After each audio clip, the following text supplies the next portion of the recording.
नमस्कार दोस्तों, जैसा कि आप मेरे पीछे ये देख रहे हैं हरे भरे खेत, और इसी से आपको अंदाज़ा लग गया होगा कि मेरा टॉपिक क्या होने वाला है। हाँ दोस्तों, ये रबी की फसल है और ज़्यादातर रबी की फसल की बुआई हो चुकी है, थोड़ा बहुत बाकी है, वो भी हो रही है। तो मेरा आज का टॉपिक फार्मिंग के ऊपर ही है, खेती के ऊपर ही है। दोस्तों, आप देखे होंगे कि हमारे खेतों में चाहे जितना भी अच्छा खाद और बीज डाला जाए, पर अगर सिंचाई जो है सही समय पे सही तरीके से नहीं किया गया तो हमारा पैदावार जो है अच्छा नहीं होगा। इसलिए इस बात को हमेशा ध्यान रखना होगा कि सिंचाई सही समय पे और सही तरीके से किया जा सके। तो मैं आज आपको यही बताऊंगा कि सिंचाई का जो कॉस्ट है उसको कैसे कम किया जा सके, क्योंकि सिंचाई पर ही हमारे किसान भाइयों का सबसे ज़्यादा कॉस्ट आता है।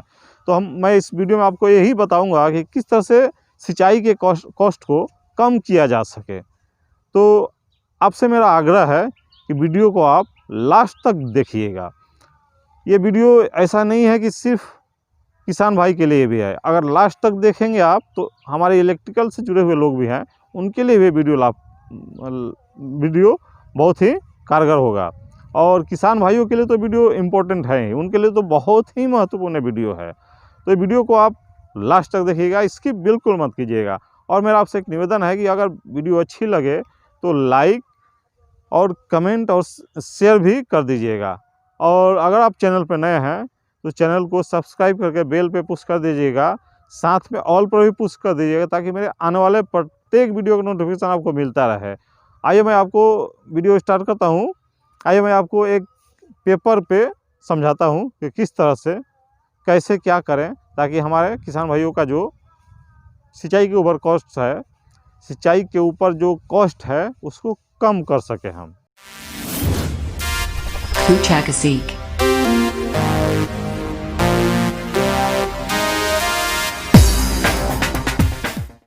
तो दोस्तों, जैसा कि हम सभी जानते हैं कि हमारे सिंचाई का सबसे पुराना जो तरीका है वो डीजल पंप ही है।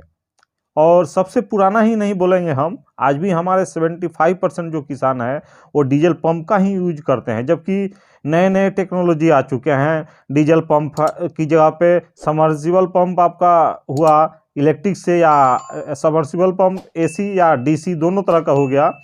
तो हम आज इसी पे आपको विस्तार पूर्वक बताएंगे किस तरह से, कौन सी तरीके से हम सिंचाई करें ताकि हमारा सिंचाई पे आने वाला कॉस्ट कम हो जाए। क्योंकि सबसे ज़्यादा हमारा जो कॉस्ट होता है, खेती का जो लागत मूल्य होता है, वो सबसे ज़्यादा सिंचाई के द्वारा ही आ जाता है। इसलिए हम सिंचाई पर जब कॉस्ट कम कर देंगे तो हमारा खेती का लागत मूल्य कम हो जाएगा और हमें प्रॉफिट ज़्यादा होगा। तो किसान भाई इस चीज़ को ध्यान से अगर फॉलो करेंगे, देखेंगे, तो उनको बहुत ही लाभ होगा। तो जैसे मान लीजिए यहाँ पे मैं पहले से लिख दिया हूँ, 8 HP का एक डीजल पंप है और 8 HP का एक सबमर्सिबल पंप है। दोनों का करीब करीब जो पानी देने का जो फोर्स होता है, जो जितना पानी एक घंटे में दिया जाता है, जैसे 8 HP डीजल पंप एक घंटे में जितना पानी देगी, 8 HP सबमर्सिबल पंप जो है वो भी उतना ही पानी देगी। तो इसमें कोई ज़्यादा डिफरेंस नहीं है। तो 8 HP का जो पंप होता है, डीजल पंप जो होता है, वो 1 लीटर प्रति आवर घंटा वो डीजल खाती है। ये मेरा प्रैक्टिकल है, क्योंकि मैं पहले चलाया हूँ। 8 HP का जो डीजल पंप है वो जब मैं खेती में पहले काम अपना खेती किया करता था तो उसमें 8 HP का जो डीजल पंप है उसका यूज किया हूँ। उसमें 1 लीटर प्रति आवर डीजल खर्च होता है। ये मेरा प्रैक्टिकल है। और कंपनियां तो बोलती है 600 ग्राम प्रति आवर या 700 ग्राम प्रति आवर, 800 ग्राम प्रति आवर, लेकिन मैं किर्लोस्कर मशीन जो होता है उसका मैं चला के मैं देखा हूँ 1 लीटर 1 घंटे में खाती है। तो मान लीजिए 1 लीटर 1 घंटे में खाती है, तो एक एवरेज पकड़ लीजिए, अलग अलग स्टेट में अलग अलग जो है डीजल का प्राइस है। तो मान लीजिए हम एक एवरेज पकड़ लेते हैं, तो हमारा एवरेज 75, हम 75 रुपीज पकड़ ले रहे हैं।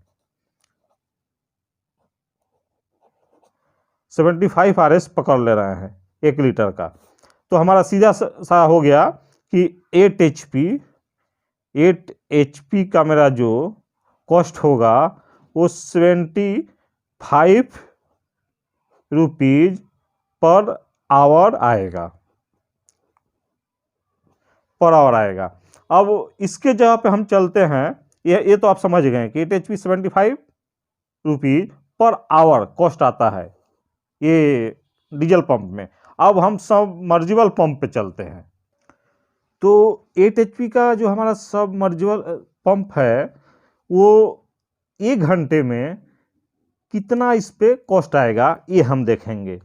तो सबसे पहले हम 8 हॉर्स पावर का जो सबमर्सिबल पंप है उसको हम पहले किलोवाट में कन्वर्ट करेंगे। तो किलोवाट में कन्वर्ट करने के लिए पहले 8 HP को आप इलेक्ट्रिकल में जानते हैं कि 1 HP जो होता है 1 HP 746 वाट होता है। अब 8 HP जो होगा 8 HP कितना वाट होगा, तो हम सीधा सा यहाँ पे 746 इंटू 8 कर देंगे। अब 746 इंटू 8 हम करेंगे तो हम कैलकुलेटर से कैलकुलेट करेंगे तो हमारा आएगा आपको 5968 वाट। 5968 वाट ये हमारा हुआ जो वाट में आया। अब इसको वाट को हम फिर किलोवाट में चेंज करेंगे। तो मान लीजिए 5968 वाट जब आया तो जैसे हमको पता है 1 किलोवाट में 1000 वाट होता है। तो 5968 वाट को हम जब ये करेंगे किलोवाट में चेंज करेंगे तो 5968 बाई यहाँ पे 1000 कर देंगे। अब इसको जब हम डिवाइड करेंगे तो हमारा आपका आ जाएगा, तो हमारा आपका किलोवाट में आ जाएगा 5.968 किलो वाट। मीन्स आप इसको पकड़ के चलिए 6 किलो वाट, इसको 6 किलो वाट ही पकड़ के चलिए। तो ये आपका 6 किलो वाट हो गया। अब जैसा कि हम सभी जानते हैं कि अलग अलग स्टेट में अलग अलग जो एग्रीकल्चर के लिए जो सब्सिडी दिया हुआ है, इलेक्ट्रिसिटी का सब्सिडी दिया हुआ है, वो बहुत ही कम हमारा प्राइस कर देता है। जो यूनिट जो होता है वो बहुत ही कम, 1 यूनिट बहुत ही कम। मान लीजिए आपका 1 यूनिट ज़्यादा से ज़्यादा होगा, सबसे ज़्यादा मैं पकड़ के चल रहा हूँ, मतलब मैं मैक्सिमम पकड़ के चल रहा हूँ, तो आपको 3 रुपया तक पड़ेगा। 3 रुपया से अंदर ही आएगा, उससे ऊपर नहीं जाएगा, उससे नीचे ही रहेगा। तो 6 किलोवाट जो हुआ, अब जैसे मान लीजिए 1 किलोवाट, यहाँ पे देखिए मैं ये जो इलेक्ट्रिकल से जुड़े हुए लोग हैं उनके लिए मैं बता रहा हूँ। 1 किलोवाट हमारा 1 घंटे में 1 यूनिट, 1 आवर में 1 आवर पर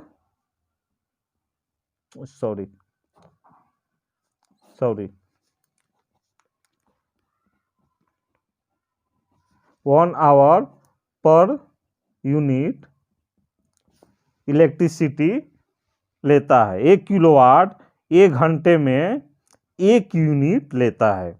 1 घंटे में 1 यूनिट लेता है। देखिए 1 घंटे में 1 यूनिट लेता है।